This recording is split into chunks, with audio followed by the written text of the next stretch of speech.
way back. It might be. It could be. It is. Holy cow. Welcome to another broadcast of Bricks Behind the Ivy.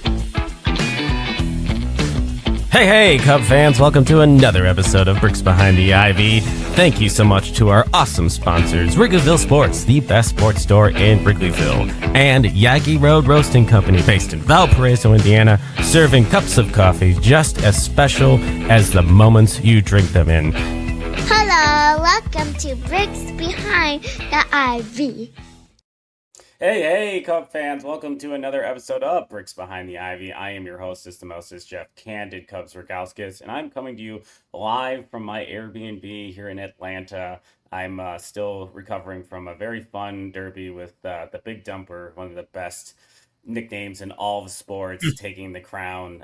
Just a little premonition of his 2005 calling as a child, saying he was going to win the home run derby, and here, and 20 years later, with his brother behind the plate, his dad pitching, he takes the crown. What a really cool moment. And joining me today is from Marquee Sports Network, one of our play-by-play folks from the best Cubs network on the planet, Mr. Alex Cohen. Alex, how you doing today? I'm doing great. I appreciate the introduction.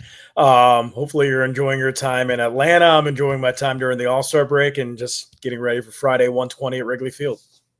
Yeah, it'll be good to have the boys back.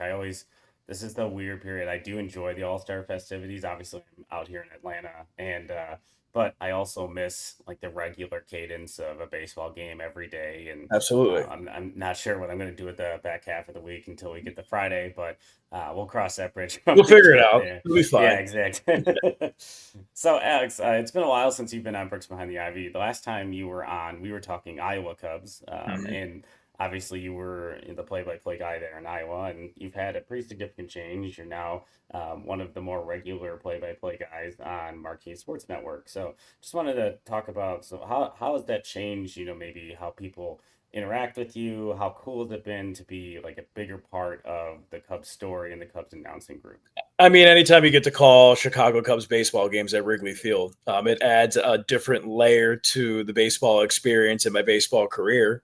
Being able to call games for this specific Chicago Cubs team that's 18 games over 500 in first place with a legitimate MVP candidate in Pete Crow Armstrong and two other All-Stars and other breakout players. I mean, I'm having a lot of fun, but a big reason why is because players are playing well and the fans really care. So it's a fun year to get started with the Chicago Cubs for sure. Yeah, it's definitely got to be really surreal to come into a winning group. Obviously, they've been over 500 the last 2 years prior to this season, but this season, they didn't have the fall apart in May.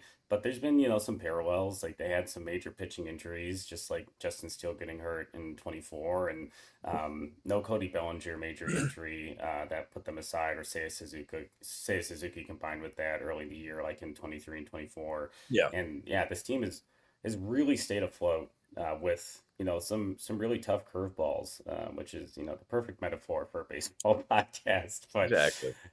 so I think this is a good time to kind of talk about, some of your thoughts on the first half of the Chicago Cubs. What have been some of the highlights, maybe just individual games or performances? Sure. I mean, I said it during the State of the Union address that I had for Marquee Sports Network on the daily podcast. But if you would have asked me before the season, the hypothetical question right before we're getting on the plane to Japan, hey, would you be happy if the Cubs were 18 games over 500 going into the All-Star break in first place in the division if 4 of your top 5 starting pitchers going into the season were injured for a significant period of time?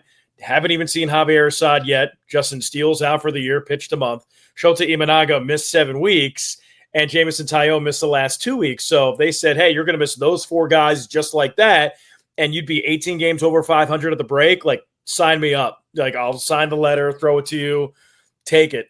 I think Pete Crow Armstrong has been the standout of the 2025 season. I'm not breaking any news here. I think that I knew and people knew that he could play center field, that he'd be able to swipe bags, that he could hit, but not quite hit like this, not have 20 plus home runs and 20 plus stolen bases and 20 plus doubles and be a legitimate MVP candidate. I mean, I thought that Pete would probably have a 5 WAR by the end of the year, and that makes him an all-star player. He's a 5 WAR player right now. So I think his growth and his trajectory is a huge reason why the Cubs are doing what they're doing. Seiya Suzuki, great year. Michael Busch, underrated year. Nico Horner, underrated year. And just the presence of Kyle Tucker.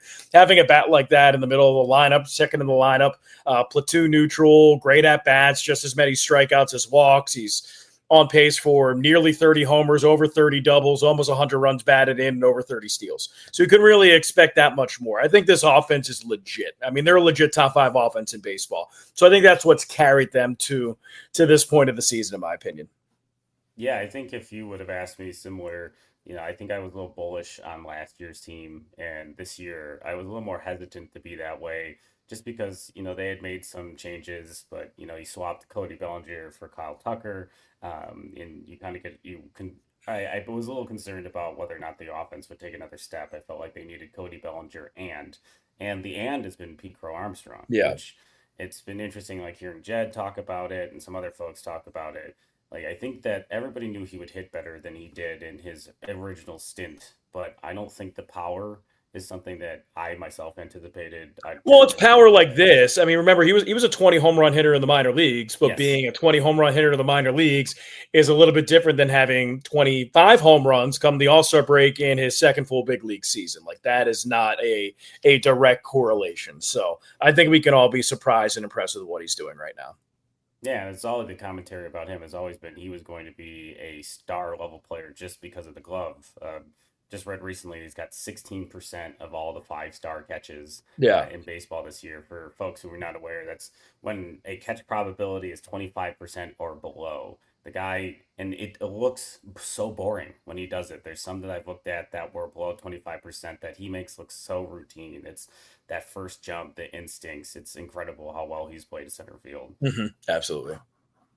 So I think a good transition point would be kind of talking about, the second half of this season in 2025. Obviously, the Cubs are at like a 93% per Fangraphs playoff odds, which is fantastic. Like, things are going in the right direction. They have a minor league group that they can really pull from to add stuff to this team to make them a little bit more of a threat to make some noise in the tournament, the playoffs at the end of this season. If gun to your head, what is the most important thing you think they need to add at this deadline? Starting pitching health. Yeah. I mean, I wish I would have a more elaborate answer than that and, shock take, but no, it's starting. No, they haven't had Justin Steele, and Shota Imanaga was healthy half the year, and you need starting pitching reinforcements. And I think, you'll see when J-Mo is coming back. I mean, hopefully he comes back before August 1st, maybe not. And if not, then I would imagine they'll go get some starting pitching reinforcements, 1 or 2. Yeah, I think I would like to see them try to target something towards the front end. I don't know what that's going to be, what that looks like. Yeah, I mean, there's not that many sellers with, ace caliber pitchers. And I kind of understand that. But for me, like, they have 2 frontline starters. Like, if you're going into a playoff series right now and it's Shota Imanaga starting game 1, and it's Matthew Boyd starting game 2, I'm okay with that. Would I love for them to go get, a power right-handed arm to throw in the middle of those 2? Yeah, but there's not that many available. So I don't think they need a top-end starting pitcher. Like, the one that sticks out to me would be Joe Ryan.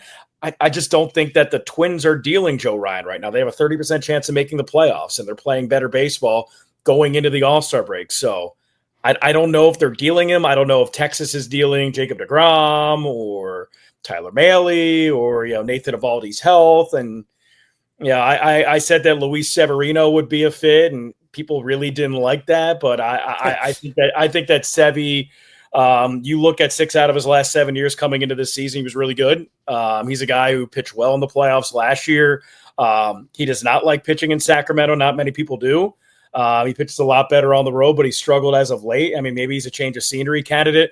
I just like righties who throw 5 pitches and throw 95 to 97 and have a track record of doing it. So that's why I think he would be a fit. Yeah, and like mentally too for guys like pitching in that little matchbox can't be easy. No, It I makes mean, it's a PCL stadium. I mean, yeah, there's a reason why, the team ERA is hovering around 6. So, yeah, it's really hurt that Oakland A's team. I thought that I had picked them on another podcast as a surprise contender for the top of that yeah, West, but the games in that ballpark have been obnoxious. That just to say the so least. Yeah. the Cubs had obviously an extremely huge offensive output in their series early in the season in Yeah. Oakland, which was I mean, and that super was fun early to in the watch. season when it was 65 degrees. Yeah, I And was gonna now say when it when the wasn't wind's blowing warm out, like it it's is 100 now. degrees and the dimensions are small. Like it's a bandbox. It's like playing almost at Coors Field. Yeah, and it's interesting too because like the Tampa Bay Rays have like a very similar situation, Mhm. but the big difference is there's a volume of like ground ball heavy pitchers on that staff, which Yeah. keeps them in games, but their ERA is still very inflated, but Yeah. because of the same situation. Yeah, I Exactly. think for myself, like a lot of other folks, like I keep looking at the Diamondbacks as a really strong match for the Cubs. I would really like. I've seen some things around the numbers with Zach Gallen, but he has a pedigree. It's got this Cole Hamels, Justin Verlander feeling to it, where Yeah. yeah, he hasn't been what he is, but the resume, maybe getting into a playoff situation, maybe coming to Wrigley, maybe a Yeah. little bit I of mean, and he's experience. pitched a lot better as of late. Yes. I wouldn't mind Gallen. I like Merrill Kelly. I mean, you know what you're going to get every single outing when Merrill Kelly takes the ball. He's going to be a competitor. He knows how to pitch, which I think is really important at Wrigley Field, not only in August, but hopefully October. So I think that both starting pitchers there would be logical fits for the Cubs. So you've seen more than probably most on the Marquee Network. A lot of the guys that are sitting in Iowa right now, they have a very strong group, and obviously people are going to need to be dealt in order to add to this team. Is there? I kind of live in the philosophy, you may live there too, that there's not an untouchable prospect, but is Yeah. there a guy in the group at Iowa right now that you would be sad to see go, but understand it's for the need of the major league club? Like, well, who's the top of that list? Yeah, I mean, all of them. No, I mean, that's my bias talking. For me, finding a 21-year-old catcher who can hit like Moises Ballesteros would be really difficult to trade away. If you don't think that he has any future defensively, maybe. But yeah, I've seen Moises. I've seen his work ethic. He's got a plus arm. He's got good hands. And I know that he can hit at the big league level. Like, he's the type of guy that if you put him up in the big league and say, hey, you're going to catch 3 out of every 7 days, just be average, he'll be an all-star. Just because he'll have a Hunter Goodman type of season where he'll hit 17 home runs, maybe not 17 at the all-star break, but 12, 10, and he can hit close to 300, doesn't strike out much. I mean, he's a special hitter, and especially at that position that doesn't have many special hitters, he could be such a potential upgrade. So I think just because of his skill set, he would be a guy that I would be sad really to see go. But like Owen Casey's been awesome. I mean, Owen Casey's been an all-world hitter over the last month, and he's a guy who you traded a lot and you Darvish to go get him. He's been a top prospect in your organization for a really long time, and now you're seeing the fruits of that labor. He's 23 years old. He's tearing the cover off the ball, and you need to make sure that if you trade Owen Casey, that you get somebody back that can help you win a World Series in 2025, not 2026, not 2027, because Owen Casey can also help you win a World Series in 2026, and especially in 2027 when Ian Happ, his contract's done, when Seiya Suzuki, his contract's done, and you don't know what you're doing with Kyle Tucker yet. So if you're dealing Owen Casey, you better go get your guy. Do you have any concerns? Obviously, I feel like this is a weird question, and we can cut it out later if you want. Sure. But obviously, Jed and Carter are both on walk years, and then we have Kyle Tucker on a walk year as well.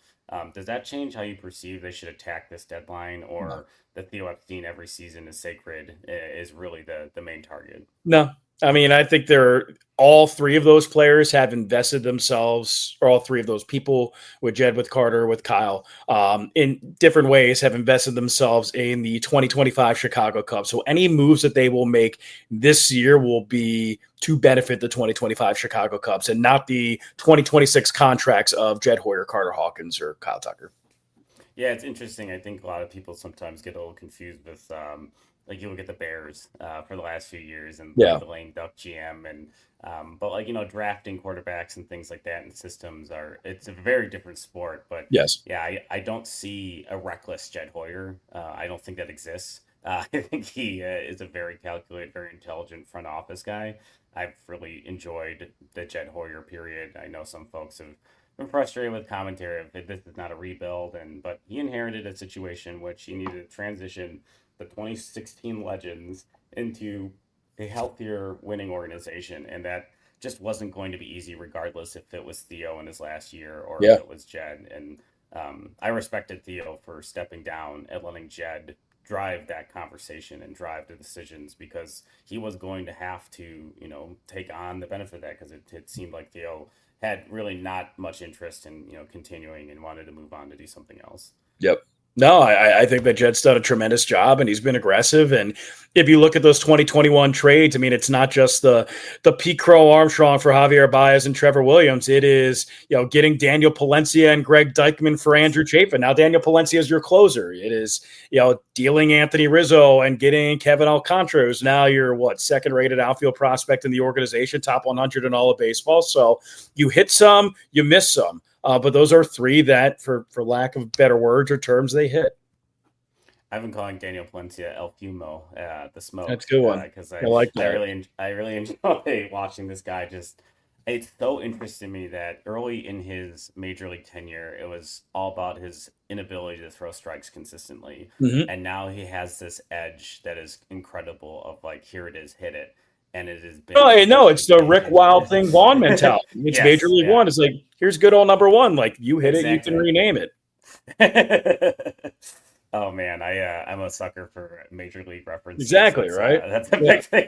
And this ball's a Jack Parkman hitting the Annihilator. But I want to talk about one last thing, and I'll let you go. I know you're a busy guy, and it's your break, and we still have a sprint of a season that I'm sure you have to enjoy. And but Matt Shaw has been, I think a lot of Cubs fans have put a lot of, I would say, unreasonable expectations on him. A lot of folks tend to do that with younger players.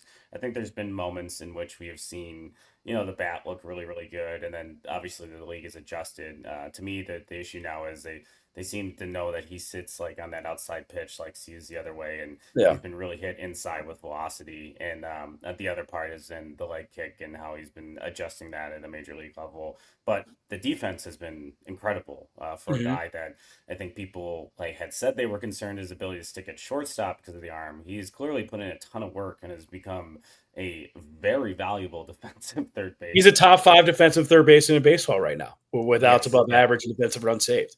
I mean, maybe 6, but definitely in the upper echelon of third baseman starting in baseball. So with Matt Shaw, since you've seen probably a decent amount of him in Iowa, what do you think he needs to change in order to be successful at major league level? And I mean, do you think I think getting the yeah, I'm sorry, I didn't mean to interrupt you. No, yeah, I didn't mean to interrupt you. No, I got excited. I think with the way that this Cubs team is built, obviously you would like more offensive production for Matt Shaw. He was drafted as an offensive infielder, whether it was short, second, or third. Like, the tools would be plus offensively, and he hasn't quite done that yet. The speed's been there. The bat speed has not been there. But I think you would like to see more offensive consistency. But the way that this Cubs team is built, you're getting above average production at every single other position offensively but third base. Carson Kelly, above average catcher. Nico Horner, above average second baseman. Pete Crow Armstrong, an above average center fielder. Those are guys that you weren't expecting to have above average seasons offensively. So what you have, those 3 guys right there, you can make up for having a below average offensive third baseman. If he's a rookie and he profiles as your third baseman for the future, growing pains. If he can run, if he's an above average defender, if he's a good kid, if he's a good clubhouse guy. So I think that the way this team is built right now, especially going into the break, you can afford hitting Matt Shaw 9th. Hopefully he gets into a hot streak like he did when he came back from AAA. It was a 15-game stretch. He hit nearly 400 and let the rest of the guys do their work offensively. There's less of a margin for error when you have that. And obviously you want a little bit more, but this team isn't a top 13 team offensively. They're a top 3 team offensively. So I think that they can withstand a below average offensive third baseman. Yeah, would you prefer at this point them to keep running Matt Shaw at third base, or do you think they address it at the deadline if possible?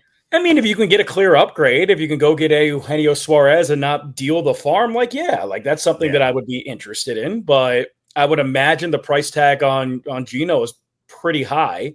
So unless they get the need that they want, like a power hitting right-handed third baseman who just absolutely mashes, I think you stick with Matt Shaw. Like, you go trade for Jose Ramirez if they're offering him. Yeah, I'll entertain the conversation. But there's maybe 5 or 6 guys that I would consider a clear upgrade and also profiled in the future for the Cubs who could be made available. Yeah. Agree. Yeah, I struggle with the idea of Matt Shaw because I don't know if sending him down again I'm sure he'll accept it. He seems to have the attitude. I know Cub Nation, given how much they freak out about a team that's above 18 games above 500, is going to call him a bust or whatever it is. But I mean, I think we need to point to PCA's first stint in the major leagues and let people calm down. He's a young kid. He clearly has a ton of talent. He's got a really good bat to ball skills, and I think he just needs to make some adjustments on how he's been attacked. And I still think he could be. Even if similar to PCA at this point, he's made himself so valuable at third base. If the bat just gets back to average, then he's an extremely valuable player for this organization. No, I mean, if Matt Shaw can go out there over the second half of the season and hit 240 with a 720 OPS and a 322 on base percentage, they're a much different team. Like, all you need is third baseman average OPS, and I think the Cubs win the division. I think the Cubs are in a really good spot to contend for a pennant in a World Series. Last question of the day, and I told you the other last. No, you're good. Obviously, the Milwaukee Brewers have really heated up. They've got Brandon Woodruff coming back. They have Freddie Peralta, who's been very good for them. Now they have Jacob Mizorowski, who has really kind of changed the narrative and has made a discussion point about his kind of surprise election to the All-Star team this week. How do you see the Brewers and their ability to challenge the Cubs? What is something you think that they do better than this squad and would be a concern as we head into the back half of the year? Well, first of all, I think you got to ask me that question on August 1st because you got to see who they add. If they add a power right-handed bat, look out. They could be trouble. I think right now those 3 starting pitchers put them in a good shape to contend for the division and get into the playoffs. I'm not 100% sold on the offense right now, but again, Christian Yelich has played really well since May. Jackson Churrio's a really talented young player. William Contreras is normally an all-star. Price Turang's had great stretches. Joey Ortiz had a really nice stretch a couple weeks ago. They haven't been all that consistent. Rhys Hoskins just got hurt, so they have to make up for that offensive production. I think if they go at a big bat, let's say that they add Eugenio Suarez, we're having a completely different conversation. No, it's true. It's I feel like they have, in Cubs fans' minds, have replaced the Cardinal Devil Magic with now it's Brewer Devil Magic. Yeah. You look at that roster up and down, and they are a sum of their parts. And I was looking at wins above replacement leaders for right fielders and different positions, and they have TJ Stats. A shout out to that account, one of my favorite follows on Twitter. They had the NL Central ranking of right fielders, and Kyle Tucker's at 3.7, but Sal Frelick's at 2.7, and it's the defensive value that he brings. And I was thinking about how great they are at just managing those margins because they put pieces of the puzzle together. They kind of give you Oakland Athletics, Moneyball type of feelings, just because Yelich was signed as a stud or traded for as a stud, and Churrio got the long-term deals. He's expected to be a stud. So it's not just a bunch of has-beens. They're really talented players. They have a bunch of first-rounders, bunch of early draft picks, Bryce Turang, highly regarded. Sal Frelick, highly regarded. Garrett Mitchell, when he was healthy, highly regarded. So it's not you're getting a 12th rounder who just puts the ball in play. Or you're getting a free agent for a $2 million deal who's hitting 275 with a on-base percentage of 366. They have talent, but if you look at the Cubs, they seem so much more explosive than the Brewers. Agreed. Yeah, I think there's a lot more of the as I referred as the MLB The Show cover type player. Exactly. Those guys that can really carry, which, I'm really putting my fingers together and hoping that PCA makes that cover in 2026 and MLB The Show. I really feel like there's a good shot. Well, hopefully there's no MLB The Show jinx like there is a Madden jinx. So there hasn't been historically, but hopefully that's not a thing that we're going to start. But Alex, thank you so much for your time. I really appreciate you joining me while I'm out here having some fun in Atlanta. Just real quickly, plug your social channels, then let the folks know like when they can catch you on Marquee again soon, and the Cubs podcast that Marquee has as well. Yeah. So first of all, with Marquee, download the Marquee Sports Network app where you can get app exclusive content. I'll be on some Road to Wrigley's at the end of July and early August. I do some Cubs Daily podcast episodes. I did the last 5. I'll do a couple later in the month, and then going into August, I'm broadcasting Cubs Red Sox on Friday, 1:20. So first game back, I'll be able to do. That'll be a lot of fun. And you can follow me at Voice of Cohen 2 on X. I have not done Blue Sky yet. I thought I was going to do it during the All-Star break, and I got busy doing nothing. So maybe next All-Star break, we'll see. Yeah, they always, especially when a long season these days, really catch up on you very quickly. They do. They go by quick. But thank you so much for joining us, and thank you to our sponsors, Yaggy Road Roasting Company, serving cups of coffee just as special as you are, and of course, my favorite store in Wrigleyville, Wrigleyville Sports, around since 1990. Thank you, Alex Cohen, for joining us, and as always, as we finish up this All-Star break, go